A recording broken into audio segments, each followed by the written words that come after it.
નમસ્કાર, star India TV ન્યૂઝમાં આપનું હાર્દિક સ્વાગત છે। આપ જોઈ રહ્યા છો સ્ટાર ઇન્ડિયા ટીવી ન્યૂઝ, સત્યની વાતે સત્યની સાથે। કોબા પ્રાથમિક શાળામાં ઉન્નત ભારત અંતર્ગત તબીબી તપાસ કાર્યક્રમ યોજાયો। ઉન્નત ભારત અંતર્ગત કોબા પ્રાથમિક શાળામાં તબીબી તપાસ અને મફત દવાનું વિતરણ તેમજ શારીરિક તકલીફોવાળા દર્દીઓને ફિઝિયોથેરાપી સારવાર આપવામાં આવી। આ કેમ્પમાં વિદ્યાદીપ યુનિવર્સિટીના હોમિયોપેથી વિભાગના ડોક્ટર પિયુષ ગુજરાતી અને તેમની ટીમ દ્વારા કોબા ગામના નાગરિકોને તપાસ કરી દવા આપવામાં આવી હતી। આ ઉપરાંત વિદ્યાદીપ યુનિવર્સિટીના ફિઝિયોથેરાપી વિભાગ દ્વારા ઘરે ઘરે જઈ દર્દીઓની તપાસ કરી તે દર્દીઓને પ્રાથમિક શાળા કોબામાં લાવી ફિઝિયોથેરાપીની સારવાર આપવામાં આવી।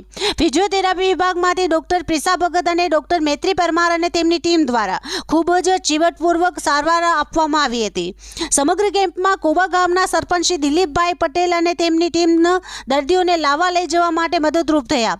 કોબા ગામના પ્રાથમિક શાળાના પ્રિન્સિપાલ ડોક્ટર ધર્મેન્દ્ર પટેલ પણ કેમ્પને સફળતાપૂર્વક સુંદર બનાવવા માટે મદદરૂપ થયા। સમગ્ર કેમ્પનું આયોજન અને સંચાલન વિદ્યાદીપ યુનિવર્સિટીના કમ્પ્યુટર અને આઈટી વિભાગના ઉન્નત ભારતના કોઓર્ડિનેટર શ્રીમતી હેતલબેન ચાવડા અને વિદ્યાદીપ યુનિવર્સિટી ભારતના કોઓર્ડિનેટર શ્રી જયેન્દ્રસિંહ પરમાર દ્વારા આયોજન કરવામાં આવ્યું હતું। Star India TV news all part reporter Harikrishna Bhatt, જિલ્લા સુરત।